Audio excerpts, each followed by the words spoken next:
This next page just shows you, again, principal and interest requirements for the new debt. We're not going out beyond the existing final payment. We're keeping the term the same. Just trying to keep everything similar. All we're doing is lowering payments in each year to help, what do you have to come up with out of your budget. Next page, just a breakdown of detailed cost of issuance. I'm assuming a publicly offered transaction. This is what goes into every bond issue. These are estimates, but we base them on very good comparable transactions that we've priced recently in the marketplace. Next page, I kind of jumped ahead on this. What if we wait? If we think rates are going to stay the same, we ought to wait, because that negative arbitrage goes away. It means we have to put less money in the escrow, and we'll save more money effectively. Again, $60,000 compared to $255,000. Some would say take a bird in the hand. If we wait and rates are the same, we'll save more money, but we just don't know what's going to happen. And then this last chart, I did a little analysis for you. If rates change about 0.4%, we guessed wrong. Okay, 0.43%. If we guess wrong, we should have gone now instead of waiting. This chart just shows you how volatile the marketplace is. This is looking back over a year, and as you can tell, rates in the 5-year range, this is treasury yields in 5 years. The average life of this bond issue is about 5 years, that's why I picked it. We've gone well over that threshold. You can see peaks and valleys throughout the prior year. I think there's a good chance rates could go up. In fact, I think you're at 2%. It's hard to go much lower than 2. You can only go to 0, and you can go up to infinity. And then the last page. This is not meant to give anybody heartburn, but Dodd-Frank is a new the Dodd-Frank Act, which came about after the financial meltdown. I'm an underwriter. I'm proposing a transaction where the city would refinance debt, issue new bonds, and our firm would be the underwriter. We would buy those bonds from you and sell them.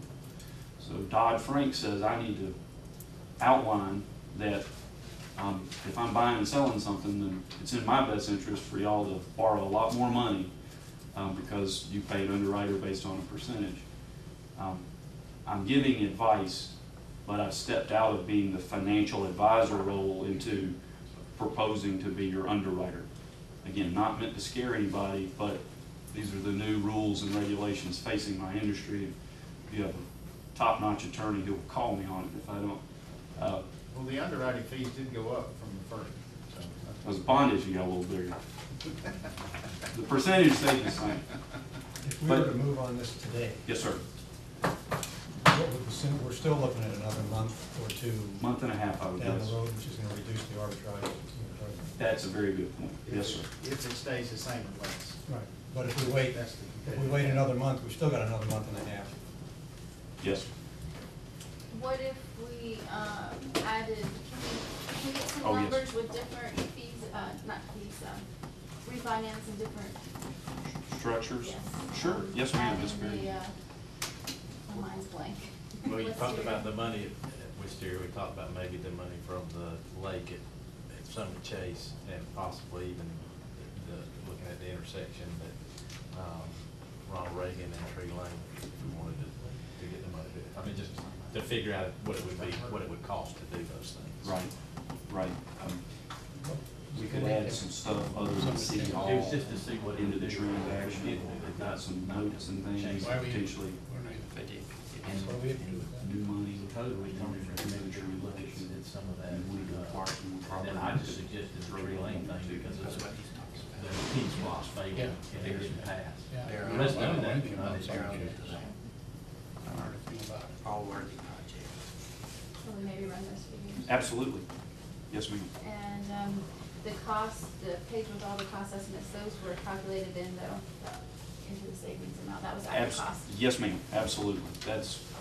Those savings take into account the less than ideal earnings rate we're getting right now on the escrow and the cost of doing a publicly offered transaction. Anybody have any questions for Mr. Camp? Could we get either Tony from you or from Mr. Camp, what the actual procedure would be if we decided to go forward with this, legally, what your comments would be? Thank you, Appreciate thanks it. for having me.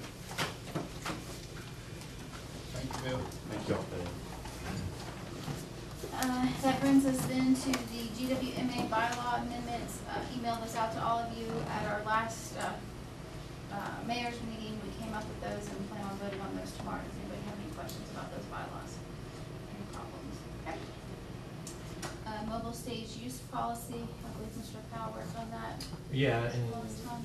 we probably need to hand it out, probably throwing Dave another curveball if you didn't see my email with these draft changes in it. But let me go over them in some detail so you can see. What I was doing is reacting to what y'all said at this meeting, and I've gotten some emails from council members as to really refinements to the changes. They're all shown in red. I changed the effective date, revised it to make a reservation for use as primary events would be city-sponsored events. Listed nonprofits that are affiliated with the city, including but not limited to the city's designated marketing organization as the next priority. Then for nonprofit organizations that perform most of their functions within the city and have an office or registered address within the city. Now that would make the third priority would be nonprofits not affiliated with the city but are really structured to do business in the city and have their offices here. So your own nonprofit organizations.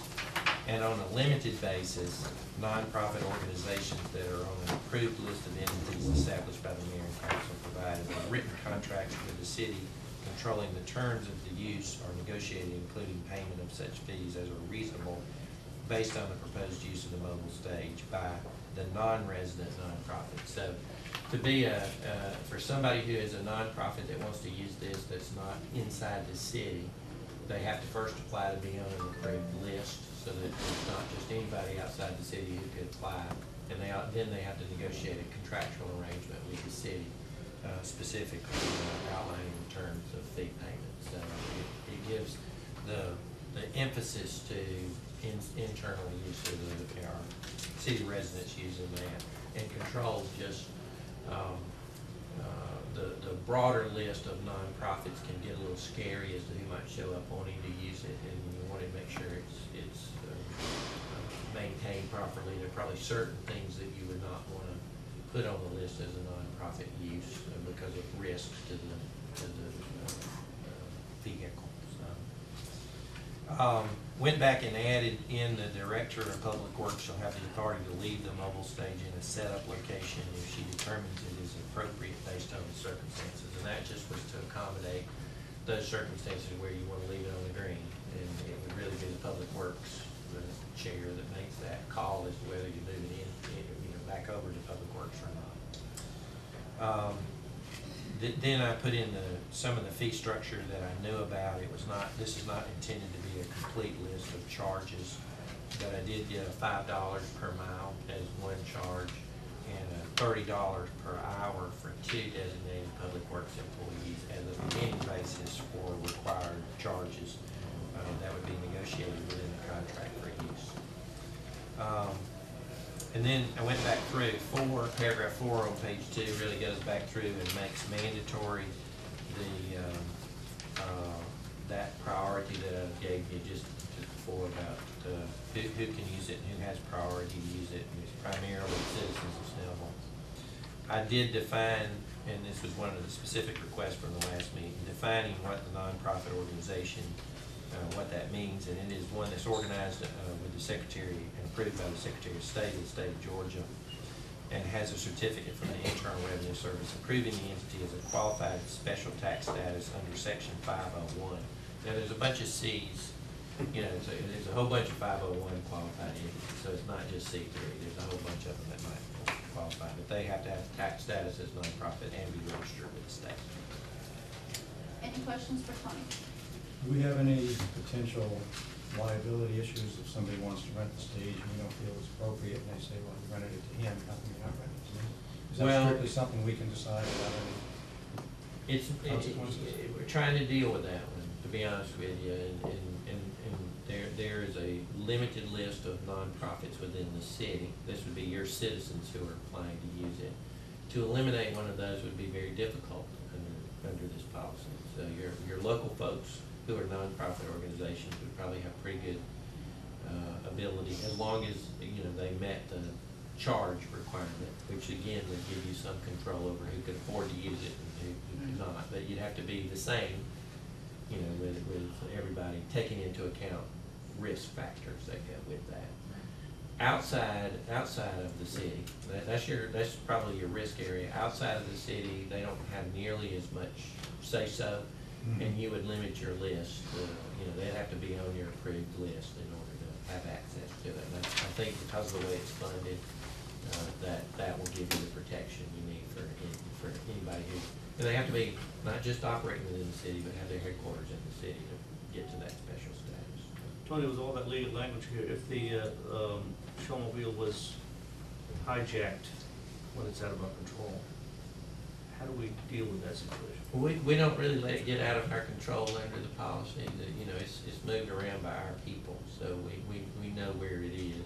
During the night, it's gone. Well, we have insurance that covers that risk. That's the easy answer to that is, yeah, we need to make sure that it stays on our insured list for not just for accidental damage and for intentional damage. And you know, that's why you have the list of approved folks that can use it, because there are a lot of people who have events on stage that you probably don't want to participate in and might cause liability.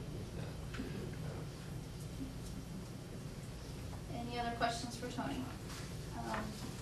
If this is complete, then can we put it on our August 27th? It's ready to go.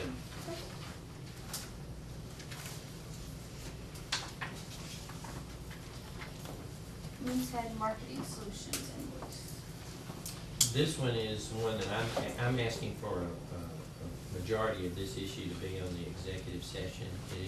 It has the potential to be a claim for one thing in terms of the. I think we have a Moosehead representative who might want to speak on the subject, and I think Eric has another place where he's going to report, and he may want to speak on the subject in what would be non-privileged communication. But the part of this with regard to the invoicing and contracting, my preference is that he dealt with inside of that budgetary issue where we're going to be talking about in the executive session, the specifics of what I think the facts are with regard to the contract itself. So, now my understanding is the issue is really $500. That's my understanding. You know, just to say that out loud in this meeting, is my understanding the claim differential between what's been paid and what is claimed to be due is $500. And if that's not, you can tell us if there's more to it than that amount of money. Yes, sir, there is. I've currently not been paid $2,000 by the city of Snellville. All right.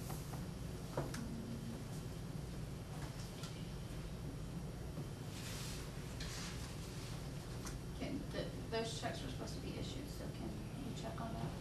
Some information I received today says that on August 10th, should have been Friday, the $15,000 check was cut. I don't know whether it's been mailed or not, but I'm showing, I was sent a copy of it. I requested copies of payments, and that check was included in the copies I received. Checks were left. 1,500, I'm sorry. Does anybody have any questions on Moosehead Marketing? Construction manager consultant, I asked that this be put on, this may be an exec session issue, I don't know. We took some action at our last council meeting to do a reduction in force. Since that time, staff has let me know, Mr. Davis has done a fantastic job, a fabulous job of stepping up and covering, some areas that are needed. But I think some of the things we didn't think about were park projects and stormwater projects. So staff put together a list of things where previously construction manager was used for. I'm asking council to consider, there's gonna be some things eventually that Mr. Davis either won't have the time to handle or, I won't say he's not qualified to handle, but just is not in his job description. And so we need to decide if we want to outsource that or how we want to handle that procedure. We currently have a contract with Clark Patterson. I don't know, not for this, but for stormwater projects. I don't know if we want to direct staff to put this out for bid to get a contract for needs as they arise or what we want to do, but it is an issue that we need to address. I know Lisa emailed the different areas that are being overseen, I guess, by Mr. Davis right now at the park, including the Lakeside Pavilion Phase 2, the estimates for Phase 2B, the Phase 1 that was complete, the repairs to the restroom, and overall construction to the senior center when it has issues. Well, I would say, let's get to an RFP, let's find out what what it would cost us to get a consultant. I mean, obviously, it's outsource that, so it's not unusual. There's companies out there to do it. Would it make sense to have multiple RFPs? Yeah, well, Is there enough difference in areas that what Public Works needs? Or can one company pretty much handle it all, depending on? I think one can do. Yeah, they specialize in that. What do you think? Well, I know that up until now, just using Clark Patterson as an example, they have taken care of all of our engineering needs to date. I think both for John's department as well as Public Works, but John can speak more to his, but. CPL people can handle it, if you want them on there. You're talking about essentially pipes and dirt. And we pretty much do pipes and dirt. If with the consensus of council, if staff could put together an RFP and then we'll see who puts in and we'll take it from there. The Waste Pro contract, Ms. Johnson, I'm sorry, I didn't send you a reply back. No, I didn't need it. You can't see over these chairs, but I know you're down there. They contacted me. I was supposed to have lunch with them last week. Unfortunately, I had to cancel. But the contract does say, and I had asked for it to be put on this agenda before I had to cancel that lunch appointment. Their contract does say at the end of 1 year, they can ask for a CPI, a Consumer Price Index increase. The Consumer Price Index has increased by 1.7% this year. I don't know dollar-wise what that means with our garbage contract. Any increase would have to come in front of mayor and council for approval, but they did reach out to me, and I do believe they are going to be asking for some type of increase. I don't know if they're going to be asking for 1.7 or something less, but I wanted to go ahead. I thought I'd have that information to discuss tonight, but let y'all know that may be coming up. Any questions about that? Okay. Monument welcome signs. Councilman Seabaugh. Last week, early in the morning, about 8 o'clock, I had met with John Davis, planning director, talk about these monument signs, welcome signs. He was gracious enough to help explain these signs, and to simply, for the sake of time, I'd like him to present what he had come up with. But bottom line, we decided there would be 5 welcome signs for the city, in my humble opinion. But again, that's just up to the rest of council to take a look at them and decide, and have a two-way discussion, two-way street discussion, whether we sit in a work session and talk about them, or whether we have a PowerPoint presentation and see what the pros and cons of those things. Because what we really need to do is give the city some identity. We don't have that right now, and as we're coming in and leaving the city, we can proper to do that. Mr. Davis had a couple of situational diagrams he can share with us and some info. First of all, when Mike and I met, he asked me to put together some concepts for monument signs. Locations would be at entry points on 78 and 124, north and south of the city. The fifth one would be where Reagan comes into 124. I put together 5 concept monument signs. What I'd like to do tonight is just pass them out to you all. Have some time for you to look at them and think about them. We need to look at imagery, how we're going to project ourselves. What I've done is come up with things that range from fairly formal to fairly informal, and we'd like to gather input at this point. I'm putting together some rough cost estimates for them, but the large full-blown monuments are probably in the $10,000 to $12,000 range. The smaller scale ones probably in the $3,000 to $5,000 range. We have locations at each of the compass points around the city where there's already right-of-way in place that we can put these signs in. We can have them behind sidewalks and on the inbound lanes. So the locations are there. It's not like we're going to have to go out and find something new. We just need to get a more consistent look with what we have. And I was going to pass these around. I think I have one package for everybody. And I want to start on that. I'll get you one. I have more where these came from. This looks familiar. I don't know if it is or not. I sat down and started sketching these the other day. Okay, so. There's nothing really to react to tonight. John, is there one more? Tom, do you have one? No, I think you can give me. Here. Here you go. And can we set a deadline for everyone to get input back to Mr. Davis by August 20th?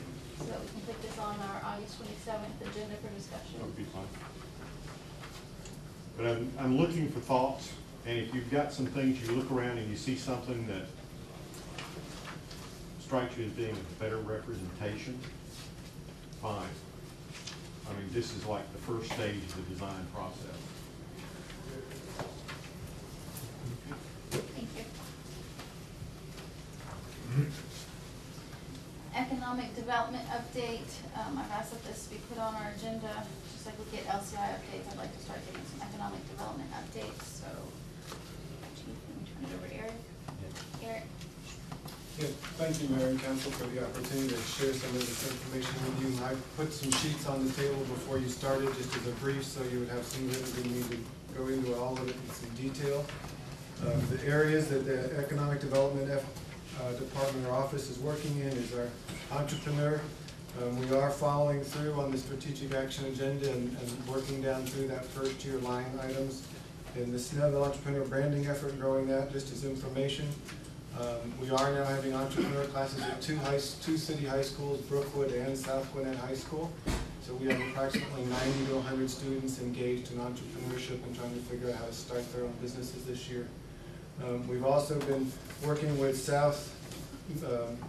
with Snellville Middle School in a project that's fashioned after a project that we looked at in Dade County, and working with them to do that. That will start January 3rd.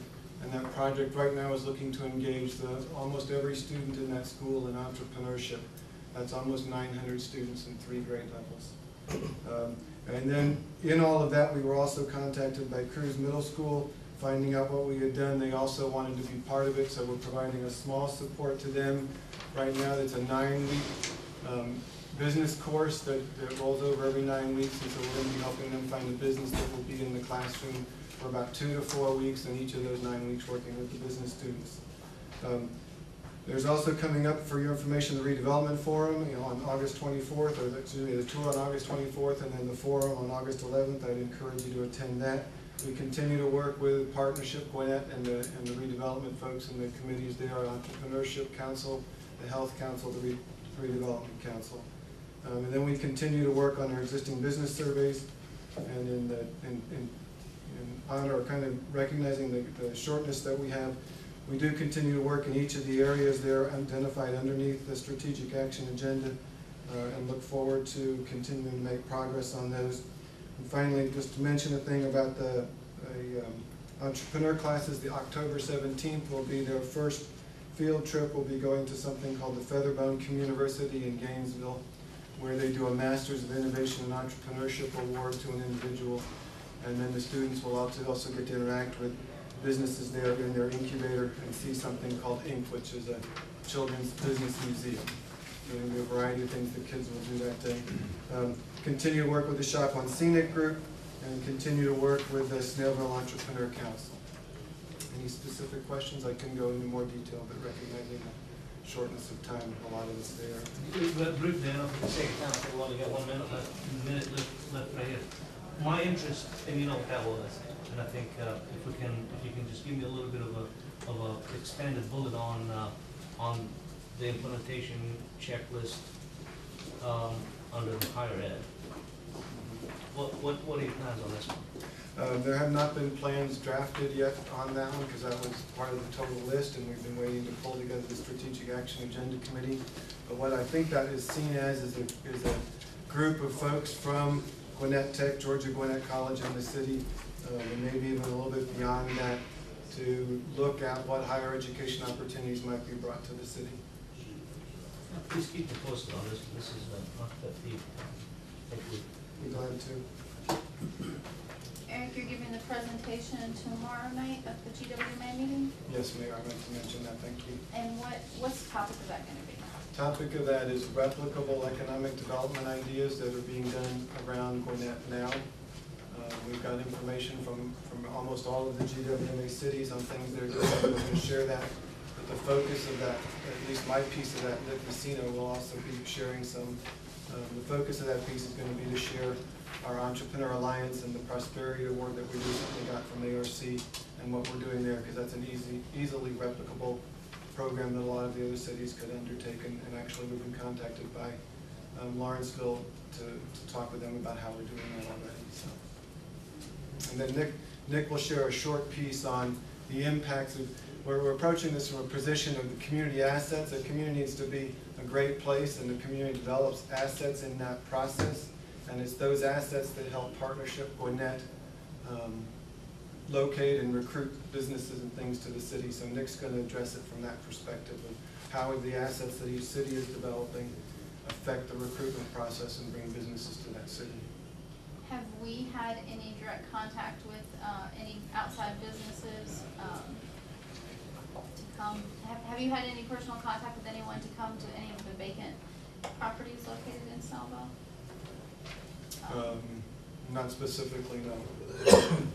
What about the avenues? Have you had any updated contact with anybody from the avenues? No, I'm in the process of trying to set a meeting up there, and with Kelly McElwain and I to go up there and chat with the director up there again. I met with him before. They're very interested. That's just an ongoing process. Any other questions for Eric? Thank you. Yeah. We'll have to, we're out of time. We need to take about a 5-minute recess. Melissa needs about 5 minutes. Will that be okay? And we'll reconvene our regular council meeting at 7:35. Can we postpone the budget amendment until the 23rd? Or should we take a recess during the middle of the council meeting and come into executive session? I mean, and I'm looking for Jan, I mean, we're, if we do that, it's gonna push your audit way off. We can't close June until we either amend the budget. It would really be or- great if we could do something tonight with that. Could we hold it on Wednesday? If we don't understand, it's gonna be a special call meeting Wednesday, we do it then, I mean, it's gonna be a long night. It will be a long night. Wednesday wouldn't be, Wednesday would be all right, wouldn't it? If we special call it Wednesday. It requires passage at two regular schedules. 2 consecutive or 2 regular schedules? Can we just pull that before we make that decision? Yeah, let's do it. Yeah. Mayor, I had on the rewriting the eternal flame. I am going to give a presentation of my council remarks on that tonight. I'd like to give you a 30-second deal on it. Well, we're already late and we need to take a recess so that we can Okay. print some proclamations, so Okay. If you wanna come back to work session after our meeting, we can do that, otherwise. No, if we get I'll just to- present it, I'll just present it to the council. Ordinance to consent to the readings. I'll let- Is it postponed, they shall?